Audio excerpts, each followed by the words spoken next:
સમાચારોમાં આગળ વાત કરીએ તો ભરૂચના ઝઘડિયામાં મેટ્રોપોલિટન કંપનીમાં આગની ઘટનામાં એક વ્યક્તિના મોત બાદ મોટી બવાલ થઈ। આગની ઘટનામાં એક વ્યક્તિનું મોત થતાં હોબાળો થયો। આપના ચૈતર વસાવા, આપના ધારાસભ્ય ચૈતર વસાવા ભાન ભૂલ્યા હતા।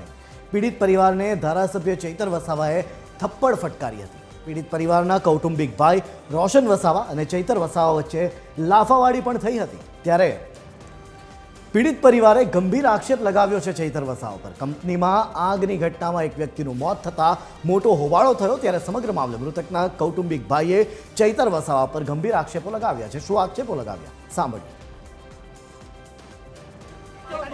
ने कहे कि जो तमने वन टाइम पैसा जोता है तो कंपनी आपवा माटे रेडी है। प्लस जो तमने महीने जोता है 25,000 तो एमा 5% વધારો કરીને જેટલી સર્વિસ છે 27 કે 28 વર્ષની ત્યાં સુધી કંપની આપવા માટે બંધાયેલી છે। પ્લસ ડબ્લ્યુસી ના પૈસા જે મળશે 15 લાખ રૂપિયા એ બી તરત આપવા તૈયાર છે।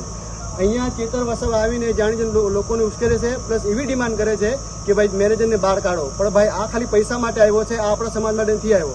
વાત હું મારી વાત કરું, હું ભાજપમાં નથી કે નથી કોંગ્રેસનો, હું મારા પરિવારની રીતે આવ્યો છું। મારી દીદીને લઈને મને કોઈ અટકાવ્યો, મને કોઈ પોલીસવાળાએ દબાણ કર્યું નથી અને મને કોઈ માનસિક રીતે મેં હેરેસમેન્ટ કર્યું નથી। સ્વતંત્ર રીતે એ આપું છું સ્ટેટમેન્ટ મારું।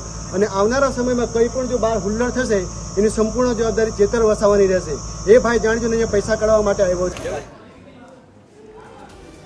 તો ચૈતર વસાવાના લાફાકાંડ બાદ રાજકારણ પણ ગરમાયું છે। જી હા, ચૈતર વસાવાના લાફાકાંડ બાદ હવે રાજકારણ ગરમાયું છે।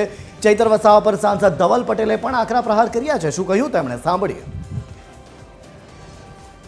एकदम अयोग्य અને સાથે સાથે એકદમ ગંભીર બાબત છે જ્યારે પીડિત પરિવાર ડાયરેક્ટ પોતાના પરિવારના જે પરિવારજન ગુમાવ્યો છે એના માટે ન્યાયના માટે કંપનીમાં ગયા હતા।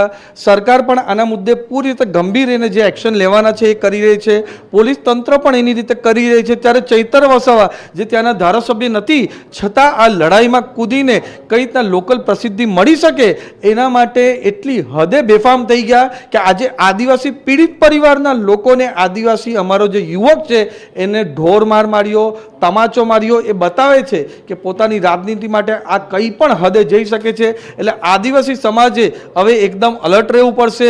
આ કેટલો ખતરનાક આપણા આદિવાસી સમાજ માટે છે એ પણ બતાવે છે અને આદિવાસી સાથે કોઈ પ્રેમ નથી એ પણ બતાવે છે, કારણ કે આદિવાસી સમાજના યુવકને એમણે હુમલો કર્યો છે। અને અમારી સરકાર આ પીડિતનો જે પરિવાર છે ને પૂરો ન્યાય અપાવશે, એમાં કોઈ કચાશ બાકી રાખશે નહીં। અને આ જે ચૈતર વસાવા જેનું પૂરું ગુનાહિત ઇતિહાસ છે, 19 જેટલા ગંભીર ગુનાઓ છે, હમણાં બેલ પર બહાર છે, ત્યારે એમણે બેલ પર બહાર છે, કોર્ટની બધી શરતો છે, છતાં પણ આ આદિવાસી પીડિતના સાથે એમના પરિવાર સાથે મારામારી કરી છે, બતાવે છે કે એમનું પણ કેટલું ક્રિમિનલ માઇન્ડસેટ છે।